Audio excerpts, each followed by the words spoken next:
This cover right here kind of reminds me of an early 2000s mixtape cover. And I'm not saying that's a bad thing. What's up everybody? It's Luke James, not the singer. If you're an indie artist looking for an album review and some promo, you can hit up Luke at redmattersite.com.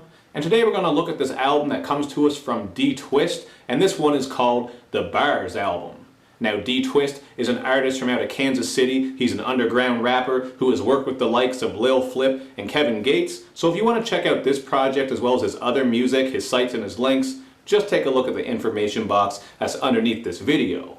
Now one of the things that really stood out to me about this one is that you're going to hear a lot of really dope rapid fire flows, and you can hear that right on one of the first songs called Pterodactyl.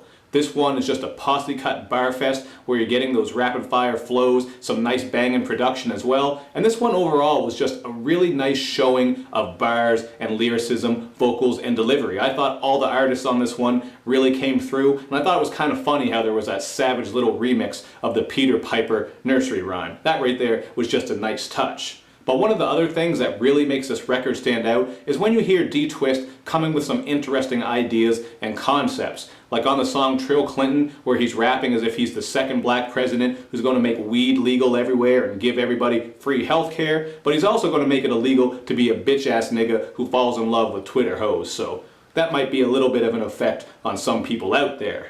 I also really enjoyed the song Tour Life, where we get this nice breezy production. And as you can guess by the title, this one is just about the tour life, man. Just the upcoming struggles that indie artists face as they're trying to sell their merchandise. They're out on the road, and of course, they're fucking these hoes, as is said on the hook. So I really like that song a lot. Those two are actually two of my favorite tracks. And another song that I really enjoyed on here is Tonight. This one isn't really too deep as far as the content goes. It's just kind of a romantic track where D-Twist is spitting smooth bars at a girl. But I really like those R&B vocals from D. Clark, and the production here was really soft and wavy as well. So I thought this was just a really strong song, and those were three of my favorites, like I said. But where this record starts to lose me a little bit is with all the generic tracks that you're going to get on here. For example, FIU or Fuck It Up is just a basic banger where the vocals on the first verse are kind of turned down too low, so that one wasn't too memorable in any good type of way to me. And Drunk Enough is basically a track about trying to get girls drunk and high enough so that you can do sexual things with them, which I thought was kind of shallow, a little bit cringeworthy, but I'm not saying they're the first ones to bring this type of content, because a lot of rappers do. There just wasn't really an interesting take on either of these songs to make them that interesting to me.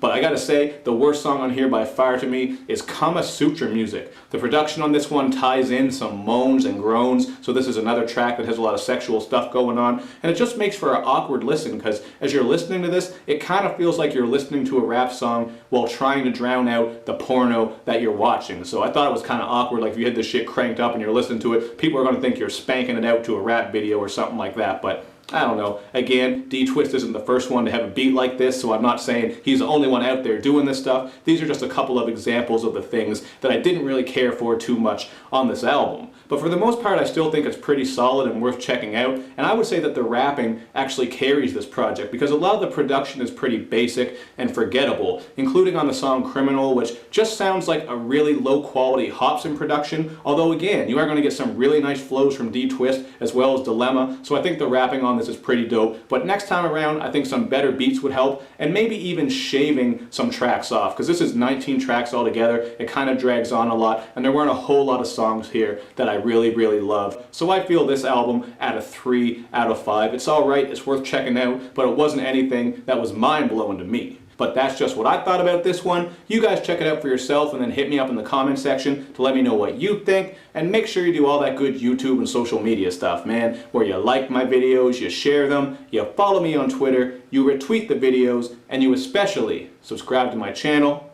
Thank you for watching, everybody. I will see you next time.